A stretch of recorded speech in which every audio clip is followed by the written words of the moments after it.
Hello, I'm Dr. Deborah Clegg, and I'm a professor in the Biomedical Research Department at Cedars-Sinai Medical Center in Los Angeles, California. I'm Dr. Biff Palmer, and I'm a professor of internal medicine at the University of Texas Southwestern Medical Center in Dallas, Texas. We have an article entitled Challenges in Treating Cardiovascular Disease, Restricting Sodium and Managing Hyperkalemia, that will be appearing in an upcoming issue of Mayo Clinic Proceedings. Writing and editorial support for this article was funded by Relipsa. Dietary sodium restriction is advised for patients with hypertension, chronic kidney disease, and heart failure to reduce cardiovascular risk. Recognizing that diet may not be the only source of sodium, we describe how diet and drugs containing sodium may contribute to adverse outcomes. We also discuss that one of the challenges with prescribing renin-angiotensin-aldosterone system, or RAS inhibitors, is balancing their benefits with the risk of provoking hyperkalemia.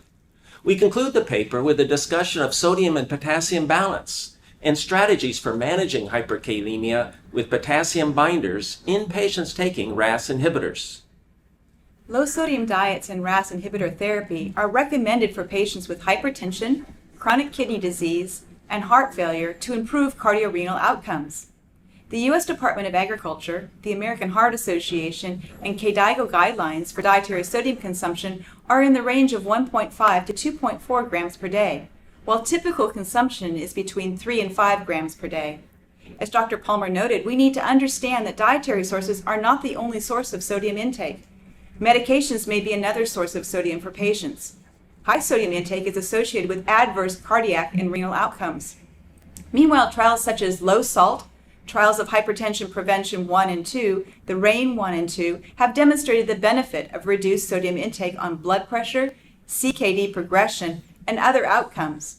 Despite the evidence supporting low sodium diets, many patients have difficulty following these recommendations.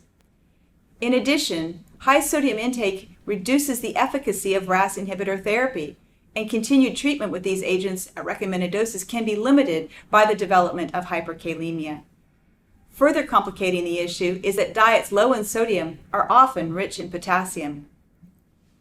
We are left in a catch-22 situation. High sodium diet increases the risk of adverse outcomes and reduces the efficacy of RAS inhibition, while reducing dietary sodium increases potassium. At the same time, RAS inhibitors increase the risk of hyperkalemia. So how do we manage these patients for the best outcome? Numerous guidelines recommend RAS inhibitors for chronic kidney disease, heart failure, and hypertension. However, hyperkalemia may limit their use and can lead to dose modifications or discontinuations. Optimizing the therapeutic dosage of RAS inhibitors is encouraged, but may be difficult to achieve. Maintaining potassium levels within the normal range may allow optimal RAS inhibitor dosing.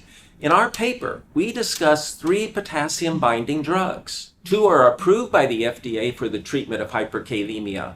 One uses sodium as the exchange ion for potassium, and the other uses calcium as the exchange ion. Another potassium binder, which also uses sodium as the exchange ion, is under regulatory review.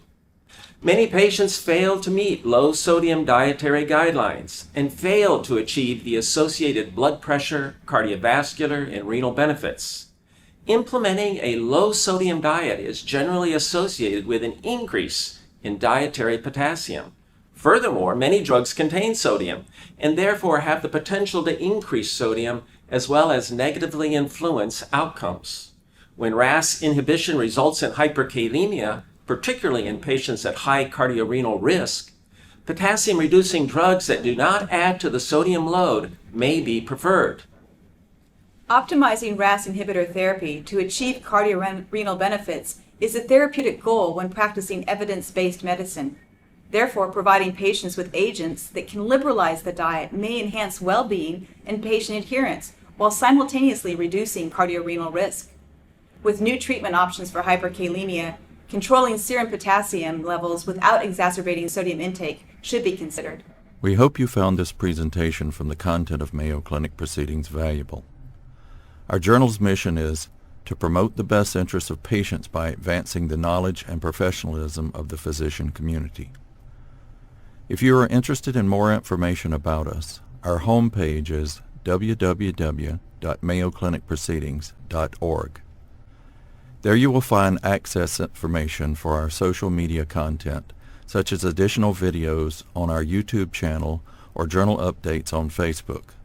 You can also follow us on Twitter.